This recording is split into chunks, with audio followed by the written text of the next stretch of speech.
Bienvenue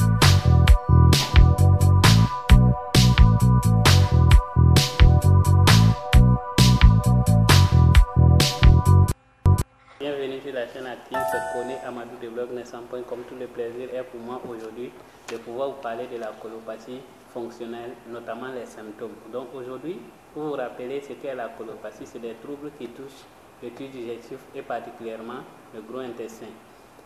Néanmoins, vous devez savoir que les symptômes majeurs de la colopathie, c'est les douleurs, mais quand même on pourra répartir en 17 ou quelques points les différents symptômes. Donc on pourra citer la dyspepsie, qui sont des douleurs.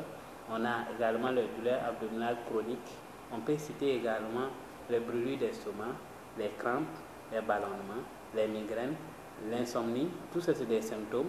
Vous pouvez citer les crises d'angoisse qui peuvent être liées à la colopathie et à la constipation et à les troubles de motricité intestinale qui est un facteur très important, mais qui est en même temps un symptôme de la colopathie fonctionnelle. Les gaz, que ce soit au niveau du rectum, ou bien de l'estomac, ou bien de l'intestin, c'est des signes qui vous disent que vous avez de la colopathie.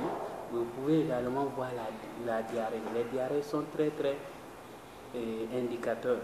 Il y a l'état de l'anxiété. Quand vous êtes anxieux, c'est des signes qui annoncent une colopathie ou que vous vous dites que vous souffrez de colopathie. Il y a la sensation d'évacuation incomplète, il y a les poussées, il y a les efforts de pousser. Voilà, quand vous faites de l'effort pour pousser, ça annonce que vous souffrez de colopathie. Il y a le mucus dans les selles, il y a également les douleurs spasmodiques.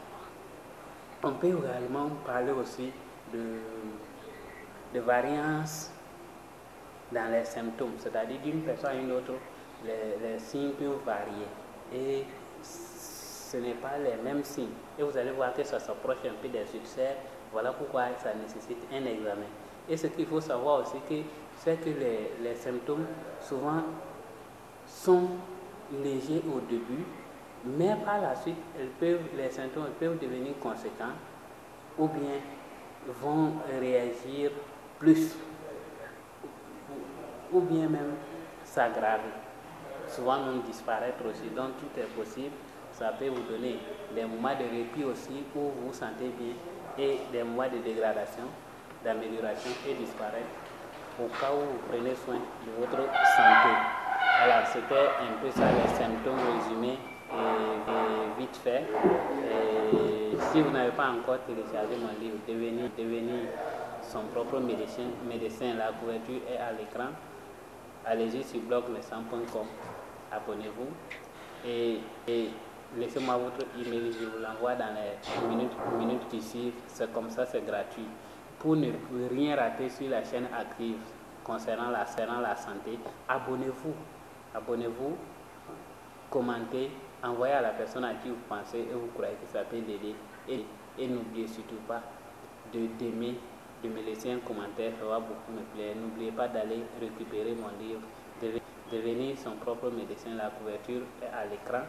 Vous n'avez qu'à me laisser votre email, je vous l'envoie comme ça et vous avez votre livre.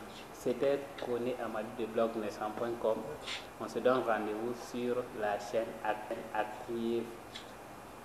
A plus.